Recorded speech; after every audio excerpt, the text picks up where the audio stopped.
Welcome to another episode of the podcast, Well-Adjusted Mama. I'm your host, Dr. Laura Brayton, and today's guest is Nicole Buratti. Nicole is a lifelong yogi and owner of Bend and Blossom in Rumson, New Jersey.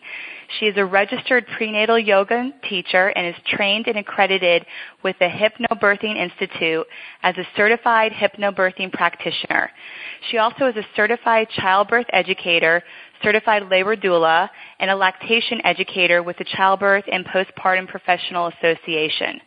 Her classes and gatherings offer a sense of community, friendship, laughter, and support. Nicole is a mother of 2 boys who were born peacefully and naturally using the hypnobirthing method. Nicole's dream is for every woman to have her dream birth experience, which I love that statement. Welcome, Nicole. I'm so excited to have you on the show today. Thank you for having me. So today we're going to focus on hypnobirthing. And so I'm really excited for you to share with our audience about what is hypnobirthing. Hypnobirthing is a method that was designed and created by Marie Mongan. She started it in the 50s with her 4 children, her own 4 births, and established an institute in 1989. She's been around a while.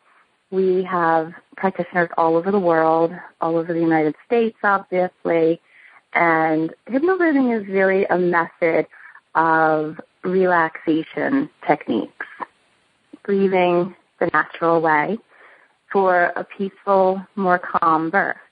Okay, hypnobirthing really focuses on eliminating the fear, tension, pain cycle that leads to a more painful birth. Mm-hmm. Okay, so tell me, how does it work?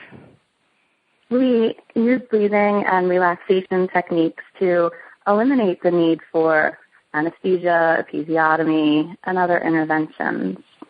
Mm-hmm. So hypnobirthing breathing uses breathing the way that we are meant to breathe.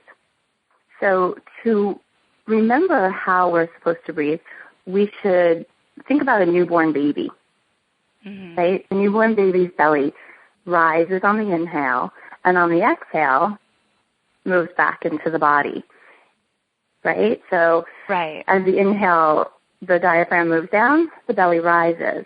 And so at some point in our lives, especially in childhood, we've unlearned this. We've forgotten about it, especially as women.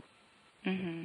So most of us as Americans are chest breathers and forget how to deep breathe.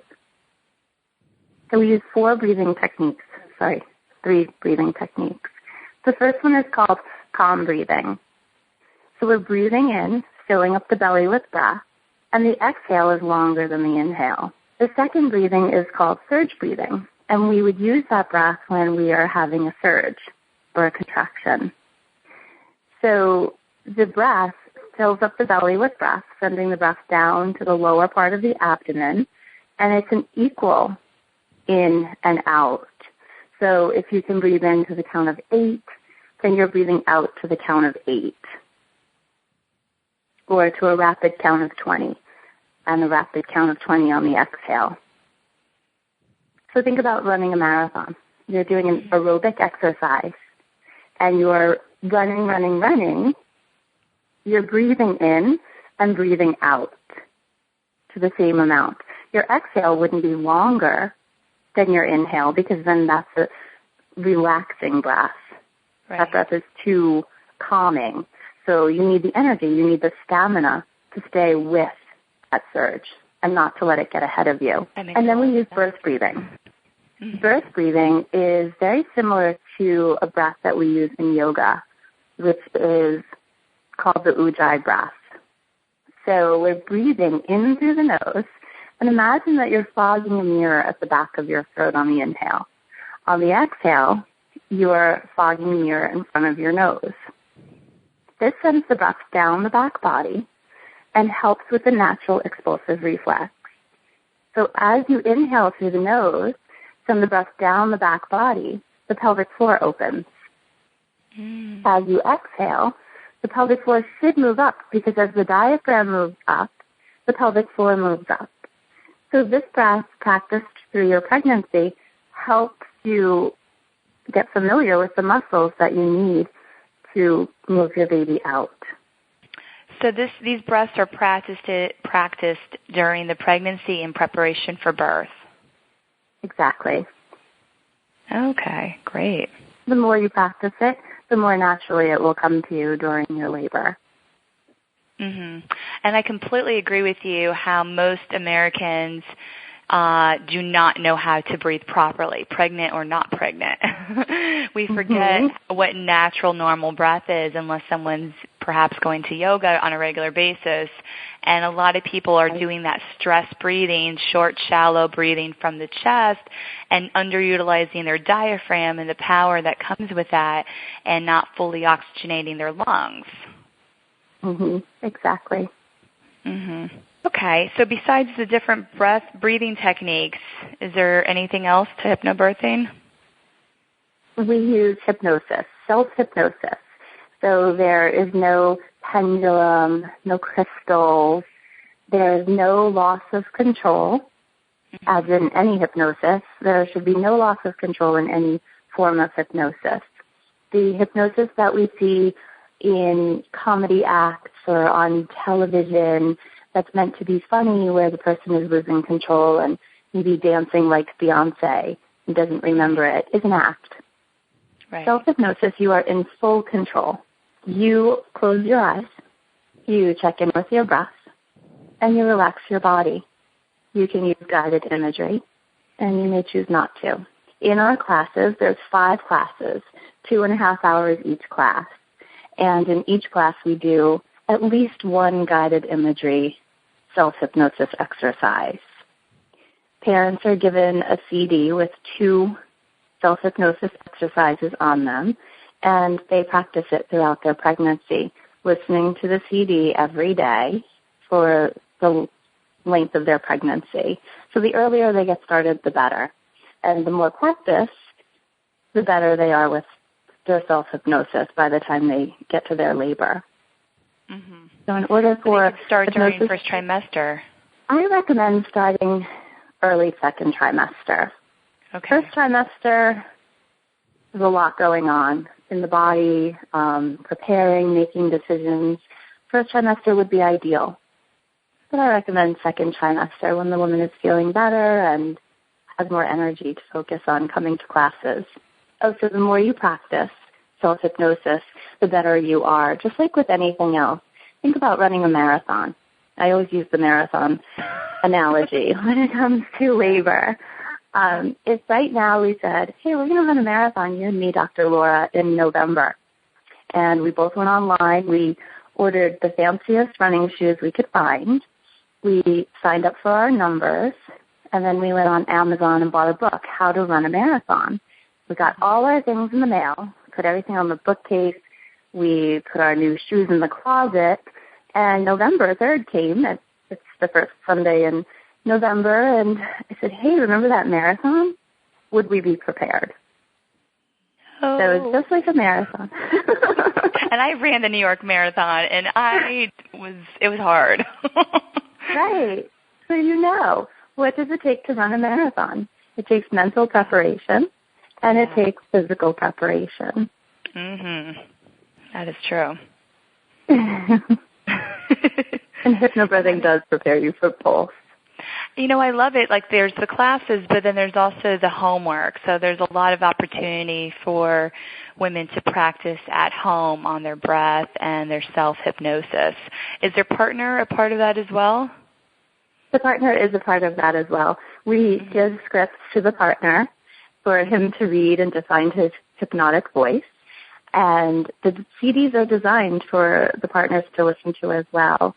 We also give the partners some homework as far as, how to create the perfect mood, the right setting, the right atmosphere for your partner, and how can you support your partner?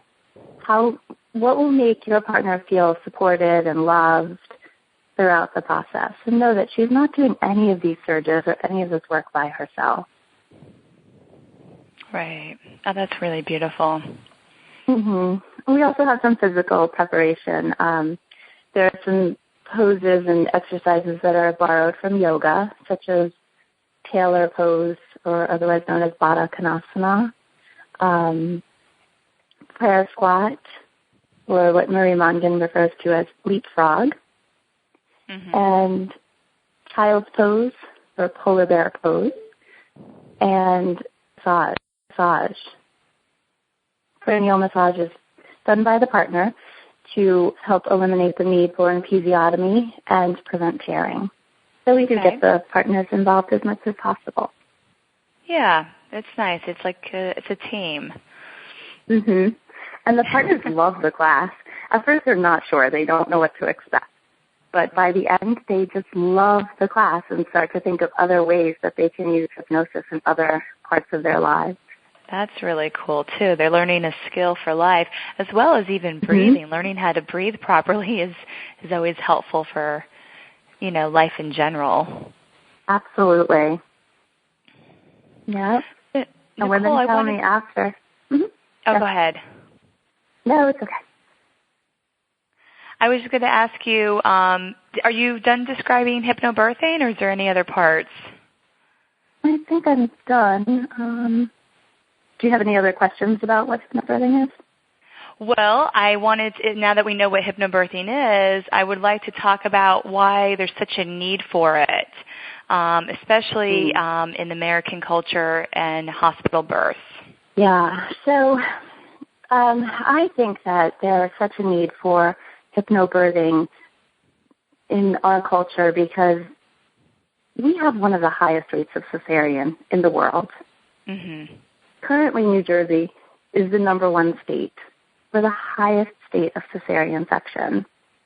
And I think that the more women know, the more families are empowered, the lower we can make that number. Yes. Hypnobirthing really addresses fear in birth. That was one of the first things I said when we got on the call. Fear. Where does fear in childbirth come from?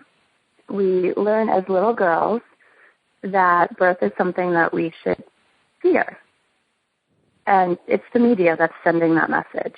When we think of how birth is portrayed on television or in movies, it's scary. It's so scary. And what we hear from well-meaning friends and family is that birth is one of the most painful things of your life. It's so painful you could die.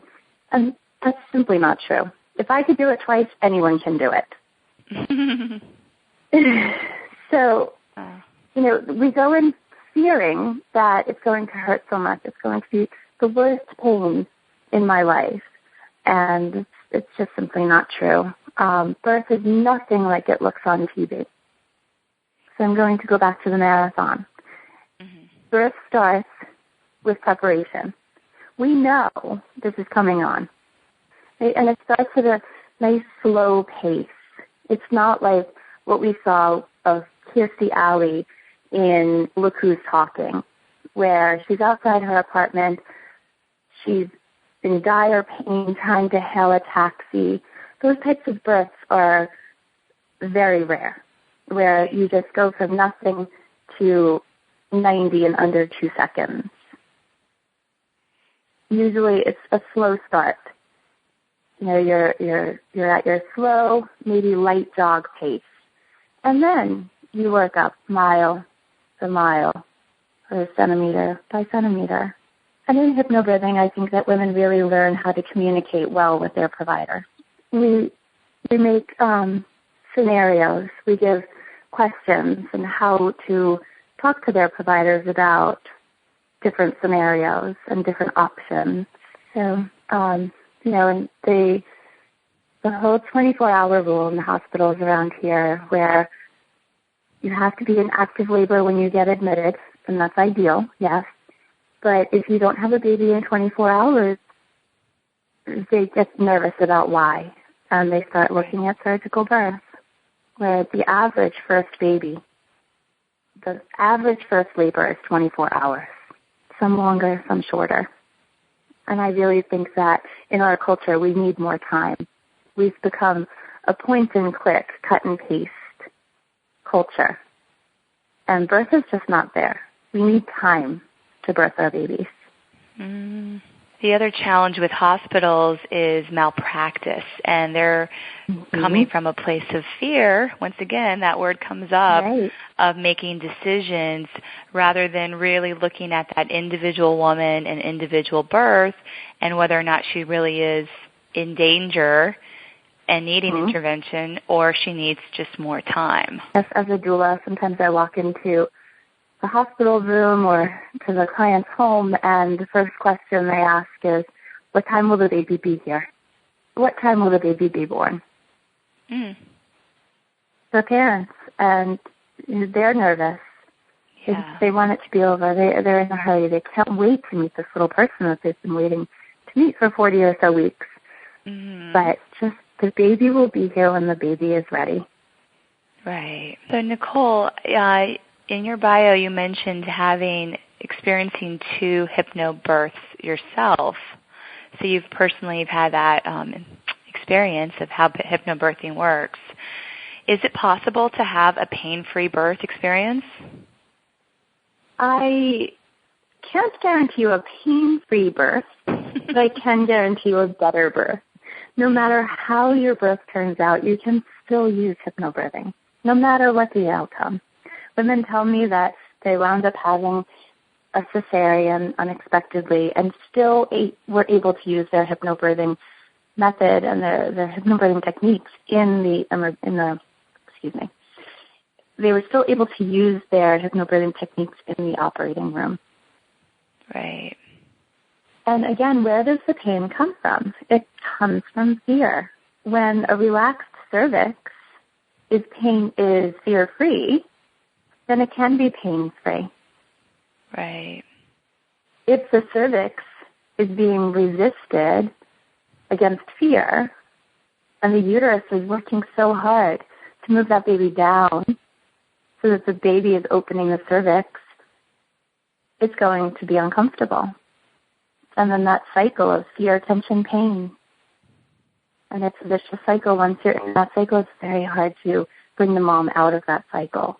My first birth was, I would describe it as pain-free. It was 45 minutes of active labor, and out he came, and my doctor missed the birth. You were too fast for him. He was too fast, and he's such a fast kid. He does everything fast. 1, 2, 3. Mommy, are my eggs ready yet? Mommy, I have to get the basketball now. He's always on time or ahead of schedule. He's a fast learner. He's just a fast kid, and a resident and a nurse caught my baby. And my second one was 2.5 hours active labor, and I definitely felt more sensation with him. It was about 6 years later after my first, and it was definitely more sensation, but I would never describe it as pain. I felt like a tire was moving in on my ribs and moving down, and I just felt so full of life. I knew it was not pain, it was a person. It was this little guy that I've been waiting to meet for 40 weeks exactly. Another one right on time. On his due date. Oh, wow. So, yeah, I think it's possible. I do. And both of these births were unmedicated? Yes. Yeah. Yes, fully unmedicated. I love having women share these types of birth stories so that other women know that this is possible. Yes. I love getting the birth stories from my past students and even from my doula clients, because as the doula, I see their births from one perspective, but I love to hear their perspective. Is there anything else you wanted to share with us about hypnobirthing? Like maybe is there any biochemical changes that occur when a woman's in a more relaxed state? Oh, absolutely. Yeah. So hypnobirthing helps bring out the endorphins. You can't have endorphins and catecholamines, the stress hormone.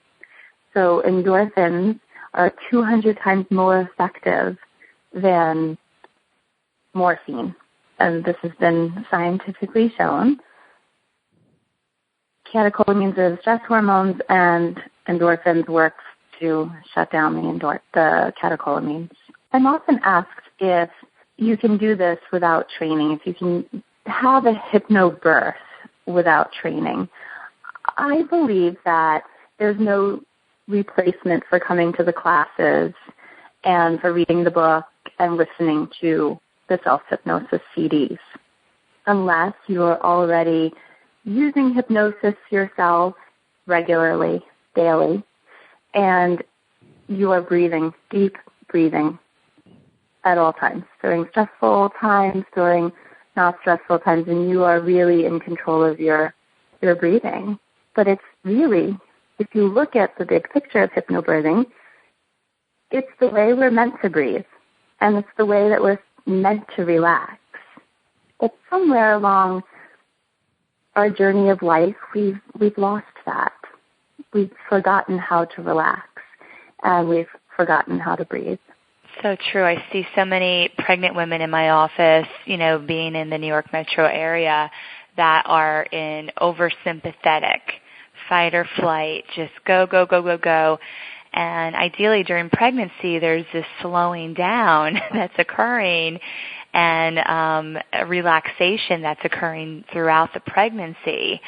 And I think a lot of that is in preparation then for birth. I mean, not only is there all that work that your body's doing to make the baby, but, it is about opening and surrendering during the birth process. Exactly. And pregnancy is the perfect time to prepare for that opening and surrendering, because when the baby's here, there's major changes that you could have been preparing for. And opening and surrendering are the perfect words to describe them. Oh, my 8-year-old, I can tell you how much I have to surrender in a day. Yeah, I guess birth kind of prepares us for motherhood, right? There's that patience and surrendering that occurs at raising children. Yes, and in class 2, we do focus a lot on, I would say most of those 2.5 hours of class 2 are focused on preparing to be a parent, preparing to be a mother, preparing to be a father, even a grandmother. I've had grandmothers take the class with the couples, and we talk about how do we bond with the baby now? How do we see this as a person right now? And this person needs the same kind of nurturing and guidance and us slowing down as much as your newborn will. And so this is the perfect time to start slowing down and changing some habits. I even see it as a yoga instructor, the change of the woman who comes into class in her first or early second trimester feeling great and ready to sweat on her mat. And by the end of my class, she's like, it wasn't what I expected, but it was wonderful. Because we're learning through yoga to slow down, to change the practice. To help increase those parasympathetics, which are so important for the, labor and delivery. Absolutely. One thing, too, that I wanted to go back to that you mentioned about that relaxation that occurs with doing the hypnobirthing process during labor, it's about helping the cervix relax and open and, for the childbirth. And one of my instructors years ago gave me such a great analogy about mammals. When they're in labor, they're looking, and not just humans, but any mammal that's in labor is looking for a safe, quiet, dark, usually space to really go internal as they're birthing their young. And women are no different. And so a lot of times if a woman isn't feeling safe and supported during her labor will stall because her cervix will fail to fully dilate. And because the cervix is a sphincter muscles constrict upon fear and therefore won't open fully. And these births end up usually leading to cesareans because there's not that full dilation of the cervix. Exactly. I use the same example also in class too when we talk about intruders or what some of the fears are, bright lights, doctors, hospitals, the drive to the hospital. Think of the animal in nature, and if an animal is giving birth and she's found her quiet, dark place, but she sees out of the corner of her eye an intruder, she can stop labor and wait for labor to restart when it's a safer time and she's more comfortable. Yeah. And we're the same way. Yeah, it's Exams. biological. Yeah. Mm-hmm. Cervical exams are a big factor in why the cervix resists. The cervix doesn't like to be poked. Mm-hmm. It's a very innervated muscle. It has lots of nerves and lots of blood vessels and capillaries, and it closes up. It says, hey, I don't like that, and gets shy if it keeps getting poked by the doctor or the nurse's hands for a cervical exam. Mm-hmm. Yeah, it's so good to have that awareness that could be part of a woman's birth plan to, put information in there regarding an exam during her labor. Yes. In class 4, we go through the birth plan, actually class 3, we go through the birth preferences one by one. We use the guide that Marie Mongan gives us from the HypnoBirthing Institute, and it's a whole list of what anyone in the entire world giving birth would need to know. And so we go through it one by one with the group, and we talk about why this is important to know. And one of the things on there is minimal vaginal exams. And it's one of the conversations that really sparks a lot of conversation because women aren't aware that their cervix doesn't need to be checked. As a doula, I can look at a woman and know where she is in her labor. And so can a nurse, a doctor, and a midwife. Even her partner will notice a difference in her demeanor as labor progresses. And like you said, she goes more and more within as labor progresses. Okay. Any final thoughts, Nicole, regarding hypnobirthing? No, I love teaching hypnobirthing. I have seen wonderful results for my families and for my students, my doula clients. I really believe in the method, and I think it works, and I think it's really good stuff. Mm-hmm. If you are looking for a provider, a certified hypnobirthing instructor in your area, you can visit the HypnoBirthing website at hypnobirthing.com and look at the practitioner directory, and you'll find somebody in your area. And Nicole, how can people find you if they're in the Monmouth County, New Jersey? My website is bendandblossom.com, and we are located in Rumson, New Jersey, right on River Road, next to Atlantic Bagels, and we are a prenatal yoga and childbirth education center. We also have postnatal and mommy and me groups and classes as well. So I'd love to have you join us anytime, Dr. Laura. Great. Thank you. I'll have to make sure that I'm not too far away. Yeah, come sit in on a prenatal class. Oh, I would love that.